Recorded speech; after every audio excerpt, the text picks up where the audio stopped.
qu'elle est belle. Oh! Elle est fatiguée, mais perd la Elle est merveilleuse. Yes, sir! Merci. Ça, c'est la truite typique triton, là, des grosses bedaines, assez, pas très longues. La belle bedaine, c'est quand même un poisson qui doit faire 3 livres et demi facile, j'imagine. Germain Chevrolet Saint-Raymond, fier partenaire de l'émission La pêche dans la peau avec Samuel Gendron. Parce que ton nouveau camion, il est chez Germain Chevrolet Saint-Raymond.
Là, je m'en vais au lac Sept-Îles rencontrer quelqu'un que vous connaissez sûrement. J'ai l'impression qu'on va passer du bon temps.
Salut!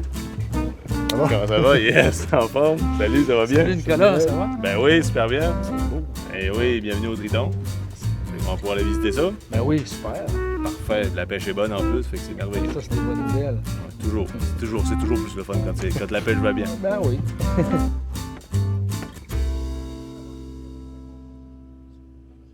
Je vous souhaite la bienvenue à la Seigneurie du Triton. Fait qu'on va faire un petit peu de pêche pendant votre séjour, mais je pense que ce qui est important également, c'est de connaître l'histoire de l'endroit. Donc voilà la fameuse seigneurie du Triton. Donc c'est ici en fait à l'époque Monsieur Alexander Luderslight. Donc c'est à lui finalement qu'on doit l'endroit ici. C'était un monsieur qui était d'origine britannique, puis il s'était installé dans la région de New York quand il était tout jeune. Par la suite, il avait fait ses études pour devenir ingénieur et de fil en aiguille, ben, c'est devenu l'ingénieur en chef pour tout le développement des voies de chemin de fer ici au Québec. Okay. Et lui, ben, c'est en se baladant en forêt ici pour voir où est-ce qu'il ferait passer la ligne de chemin de fer qui a découvert l'endroit ici. C'était un homme là, qui s'approchait de la retraite. Donc, il s'est dit, bien, pourquoi pas venir m'installer dans ce secteur-là. Et ce qu'il a pu avoir à l'époque, c'est un territoire qui comprenait plus de 200 lacs, donc il était quand même très, très vaste. Puis, il avait eu ça quand même pour un montant qui était aux alentours de 200 $. Donc, c'était quand même... Oui! Mais donc là, M. Light, c'était quand même une petite fortune, là, si on recule à l'époque. Et là, M. Light, donc, ce qu'il a décidé, c'est de venir s'installer ici pour passer sa retraite. À un moment donné, il invitait des amis pour venir pêcher et chasser. Puis là, bien, les amis lui ont dit, écoute, avec le potentiel que tu as sur ce territoire-là, c'est à la limite un peu égoïste de garder ça pour toi tout seul. Fait que c'est là qu'il a décidé d'en faire un club privé de pêche et de chasse. Il y a eu des gens qui ont fréquenté l'endroit, comme Roosevelt, Churchill, les familles Molson, les Rockefeller également, qui ont découvert l'endroit ici. Donc, c'était un club qui était quand même assez particulier. C'est sélect. C'est un club qui oui, était sélect. Très privilégié, donc qui était très reconnu également dans le temps.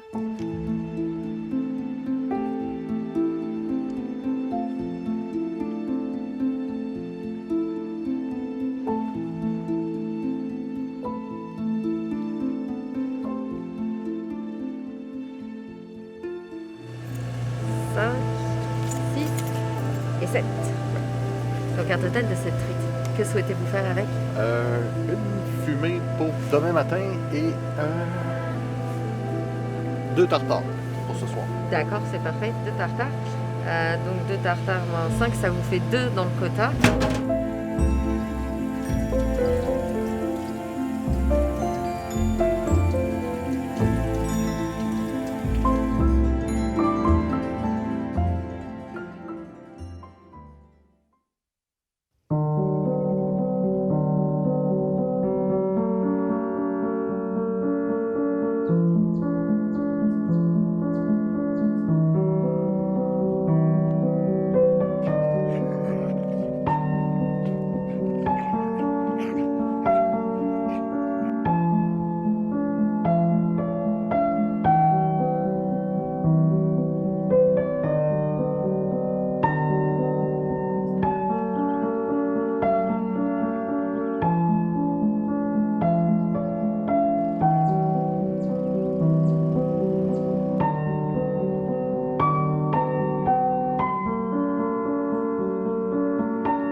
Tu peux t'installer à quelque part, tu peux Attendre que tout le monde passe, comme ça. Tu peux en piquer à quelques-unes aussi, parfait. J'ai commencé à pêcher quand j'étais pas mal jeune, puis une des places où ce que mon père m'avait amené, c'était sur le territoire ici. Adolescent, à l'âge de 11 ans à peu près, là, mes parents avaient acheté un camp dans la zec de la Rivière-Blanche. Puis à ce moment-là, ben, on s'est mis à découvrir le territoire encore plus, tu sais, à y venir encore plus. On était à proximité. Ah ben. Petit poisson. On va la garder pour la goûter ce midi, celle-là. Ouais.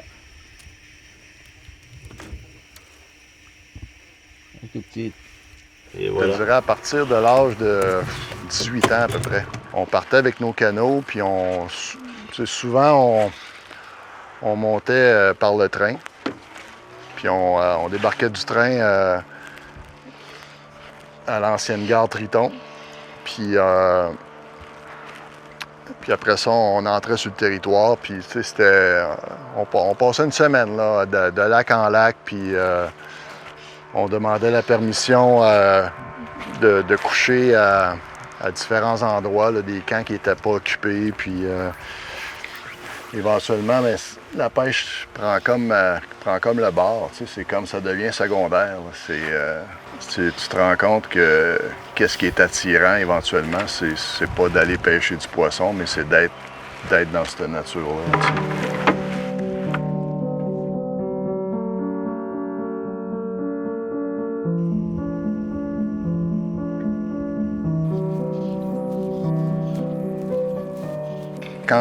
Quand tu es enfant, quand tu es adolescent, on dirait que si tu veux pogner les gros poissons, tu veux être sur un lac où ça mord beaucoup, puis tout. Puis, on dirait que tu n'es pas comme éveillé à ce qu'il y a alentour de toi, tu sais. Puis c'est doucement, là, avec le temps, que tu commences à comprendre que c'est être à la pêche sur un lac, tu sais, c'est sûr qu'il faut que tu sois concentré sur qu'est-ce que tu fais, mais il y a tellement plus, tu sais, comme un matin, là, je veux dire, t'es sur un lac, c'est tranquille, il n'y a même pas de vent, tu sais, les oiseaux, la nature, l'éclosion, puis...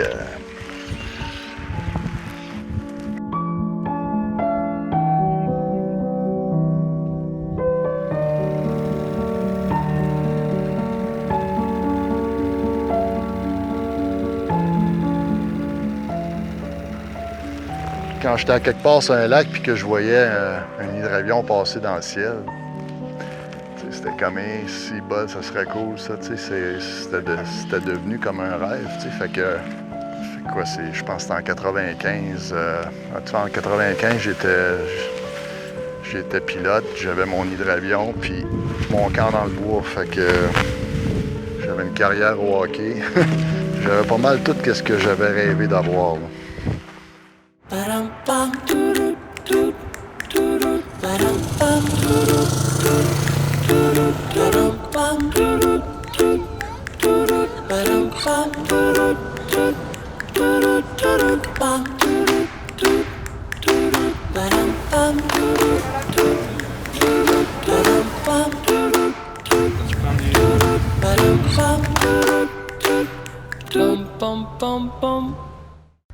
La pêche dans la peau, c'est une émission à la station CJSR. C'est aussi une page Facebook et une très belle communauté. Suivez-nous, on va y mettre les émissions et même des extraits inédits. Moi, je voyais depuis une couple d'années, je voyais que les chemins forestiers, ça allait vite, là. À chaque année, il y avait énormément de kilométrage qui se faisait, fait que... Puis les coupes de bois qui se faisaient, c'était des coupes à blanc, là.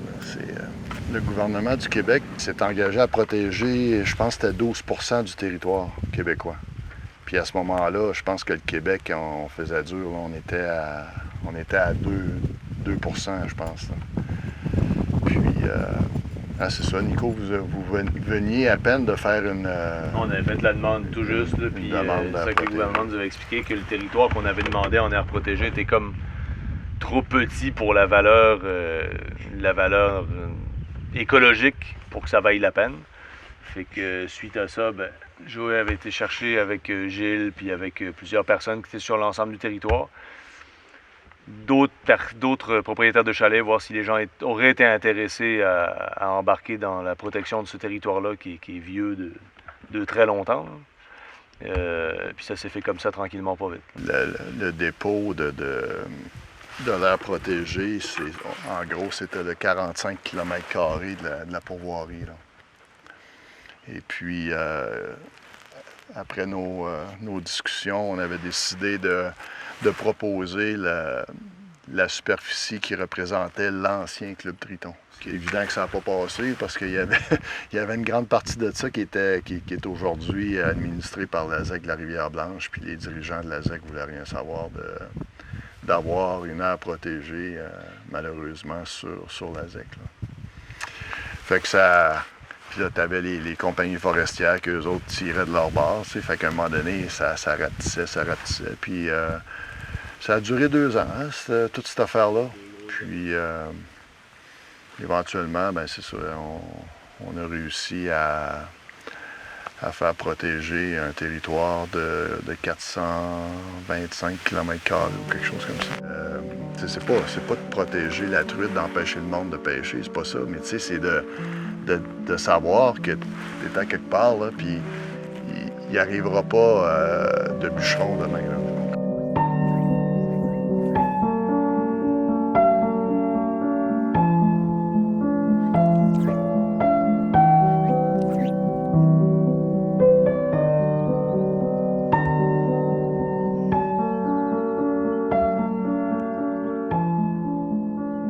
Avec l'aide de chercheurs puis de spécialistes, de professionnels là, qui, dans le domaine de la foresterie, on est arrivé sur des arbres qui, aujourd'hui, ont peut-être 525 ans. Là. Fait que, tu sais, tu fais juste penser à ça. C'est des arbres qui étaient là avant que Champlain arrive. Là, on appelle ça des aires protégées au Québec, mais c'est des réserves de biodiversité où est-ce qu'on va s'assurer de figer le territoire dans le temps. C'est-à-dire que s'il y a un feu qui va se déclarer dans un endroit précis, ça se peut qu'il laisse brûler une partie pour voir comment la nature va se régénérer d'elle-même. S'il y a des chablis, on va les laisser aller pour voir comment la nature va travailler elle-même. Donc, on fige le territoire dans son état naturel pour toujours. Puis à partir de là, on le regarde évoluer, puis on le voit avancer. Et on peut le comparer par rapport à des territoires qui ont été bougés et touchés par l'homme. C'est ça la force et la richesse d'une réserve de biodiversité.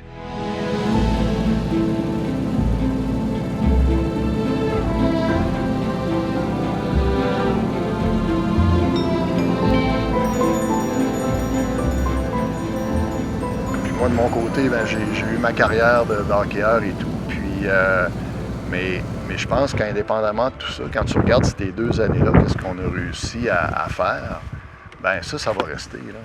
Tu sais, à un moment donné, dans une vie, tu te dis, bon, ben, dans tout ce que tu as pu faire ou accomplir, c'est dur à battre, ça.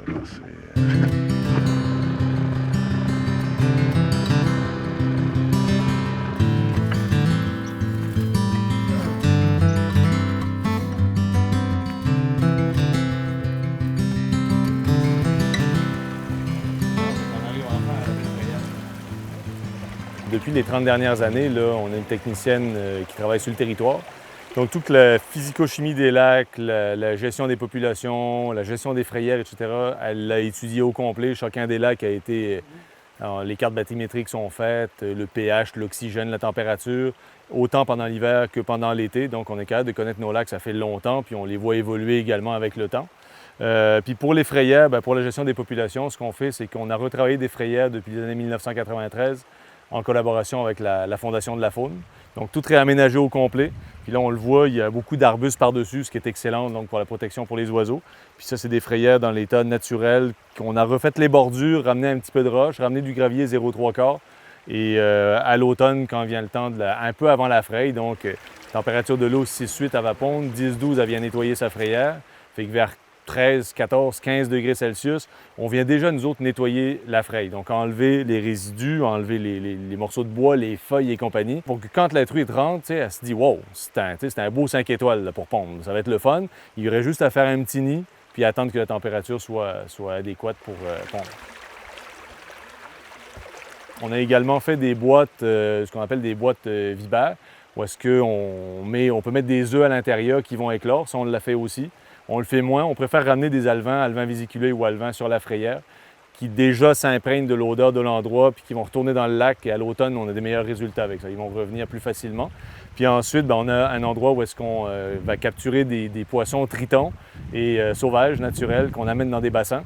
On fait des œufs, des alevins avec ça, de la truite, de la truitelle, qu'on ramène. Puis les trophées, les grosses truites, quand ils ont fait 1 an, 2 ans, 3 ans en bassin, qui ont fini leur carrière de reproducteurs, on les ramène finir leur vie dans les lacs ici. Et on essaye de conserver notre espèce la plus naturelle possible. Donc oui, on donne un coup de pouce à leur production, puis il faut le faire, mais de faire uniquement du dépôt-retrait avec des poissons qui ne se reproduisent pas, il n'y aurait pas ou peu d'intérêt. C'est un poisson qui est plus capricieux, qui est plus difficile des fois, qui est sensible au changement de température, etc., mais qui reste naturel au niveau de la pêche, un petit peu plus sportif, je dirais. Et puis notre truite, on la veut chic, on la veut belle, on la veut en santé, mais on la veut rustique également. Donc on la veut avec la génétique du temps du Club Triton. Je suis sûr que si M. Light arriverait demain matin ici, là, puis qu'il repêcherait, il prendrait une truite qui ressemblerait à celle qu'il prenait en 1893.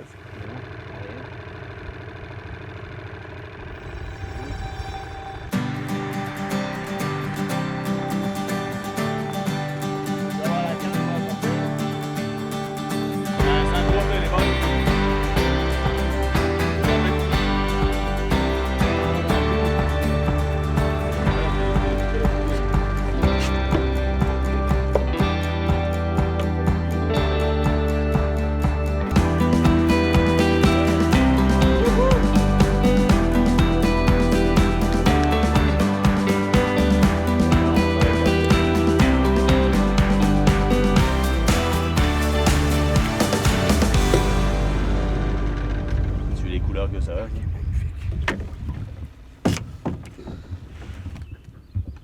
Super. Beau poisson, hein? Puis ça, c'est un poisson qui est de quelle origine? Et, Ça, c'est de la lignée Triton, là. C'est un des géniteurs. Sais-tu, ce que je sais, c'est que c'est pas des géniteurs qui ont été en bassin. Ça, c'est beau, une tache de naissance. C'est pas des géniteurs qui ont été... c'est encore actif, hein? Je ne l'ai pas encore dépiqué. Qui ont été en bassin il y a longtemps, certainement, parce que y a pas, les nageoires sont super belles. On voit que c'est magnifique. Elle a grandi ici, dans le lac ici. Là. Ouais, elle a grossi ici, en tout cas. Puis ça doit être un poisson qui doit avoir 6-7 ans, à peu près. Là. Magnifique. C'est pas les meilleurs géniteurs, ça. C'est Ok. des poissons qui vont se reproduire, mais la laitance est moins bonne qu'un poisson, mettons, de 13-14 pouces. Là, c'est les meilleurs géniteurs, ceux-là. OK. Ouais, on a déjà eu un petit Starbuck Triton là, qu'on avait envoyé à la pisciculture qui a dû nous faire 30-40 000 truitelles. Là. Fait qu'il est très efficace. OK, un Starbuck. Ouais. Ouais, ça, c'est superbe. Là. Écoute, Puis celle-là, donc, elle serait arrivée ici, dans le lac, à quel âge, là? c'est Ou peut-être quelle grosse- bébé, peut-être alevin, peut-être né ici, parce que les truites qu'on va ramener vont se reproduire à 70% sur nos frayères. Donc, dur à dire, il faudrait leur mettre des puces pour savoir ce qui se passe avec elles. Ça, c'est la truite typique Triton, là, des grosses bedaines, assez, pas très longues. La belle bedaine, c'est quand même un poisson qui doit faire, on va la peser tantôt, là, 3 livres et demi, facile, j'imagine. La taille moyenne des truites au Québec, c'est dans le 6-8 pouces. Puis au Triton, on se tient dans le 10-12 pouces en moyenne de poissons qu'on va capturer. Puis ben ça, c'est des trophées. Là. On en sort entre 100 et 200 par saison de pêche sur une année.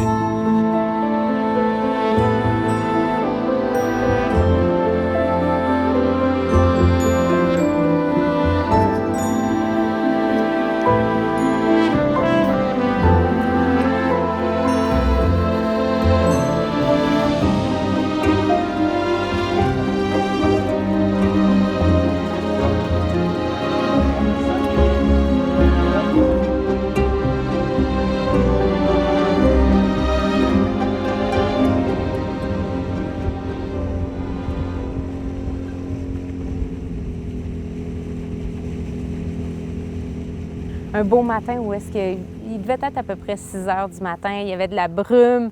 C'était vraiment magnifique. Puis mon père est venu me voir parce que j'étais assise là. Puis il me dit qu'est-ce que tu fais? Puis j'ai dit je regarde, c'est vraiment magnifique comme endroit et tout. C'est magique. Puis il a regardé le bâtiment. Puis il dit effectivement, c'est quand même assez majestueux. J'ai dit oui, le bâtiment c'est beau, mais il y a plus que ça. Il y a le lac, il y a l'environnement ici, il y a la nature, il y a le patrimoine, il y a tout ça qui vient nous chercher finalement.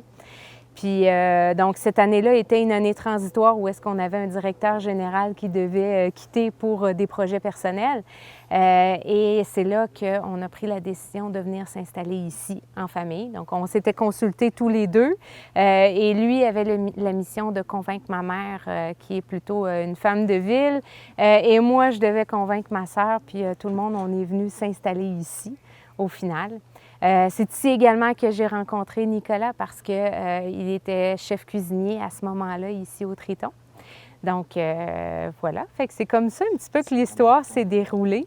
Il y a eu énormément de changements, donc depuis, on a construit 2 petites auberges également sur le site, agrandi les salles à manger pour pouvoir recevoir tout ce beau monde-là. Mais c'est beaucoup, beaucoup d'entretien. Il faut se dire également que l'accès se fait uniquement par bateau. Donc, les matériaux, il faut les transporter jusqu'ici. Quand on fait des nouvelles constructions, des nouveaux aménagements, donc il y a beaucoup de réflexion à faire pour rester dans le style de l'endroit aussi. Donc, ça, c'est quelque chose qui nous tient vraiment à cœur, là. On veut garder, on veut continuer à développer, mais en gardant l'harmonie des lieux toujours qui est bien importante pour nous. C'était un club privé ici, jusque dans le milieu des années 1970, où le gouvernement a retiré le territoire aux Américains. Mais les Américains possédaient un 4 km² de terrain privé sur lesquels était bâti le bâtiment ici. Tranquillement, ils ont commencé à se désintéresser de l'endroit parce que comme il y a eu ce qu'on appelle le déclubage, malheureusement, il y a beaucoup de gens qui accédaient sur le site, ont surpêché, surchassé, etc. Donc ça, les Américains, ça les a découragés un petit peu parce qu'eux avaient une très belle éthique là, de pêche et de chasse à ce moment-là pour préserver le cheptel et puis la qualité sur place. Donc, il y a eu de moins en moins de visiteurs à partir de ce moment-là. Et il y a eu l'acquisition qui s'est faite par un premier Québécois à ce moment-là. Et puis, l'ouverture ici s'est faite pour la clientèle principalement européenne à ce moment-là. Parce que comme il y avait eu un petit peu d'abus au niveau de la pêche sur le site, c'est pas vraiment le bon moment là, pour ouvrir la pêche. Il fallait, nous, travailler sur ces lacs-là, donc pour aller chercher notre lignée Triton, pour aller aménager nos frayères. Donc, pendant ce temps-là, nous, on s'est spécialisé, même si on était considéré comme une pourvoirie et qu'on avait notre permis de pourvoirie, on s'est spécialisé dans les activités de plein air. Et beaucoup la clientèle européenne qui venait ici pour faire du canot, du kayak, de la randonnée en forêt, découvrir la nature, en apprendre plus sur la faune, la flore québécoise. Donc, tout ce petit côté-là est encore avec nous aujourd'hui.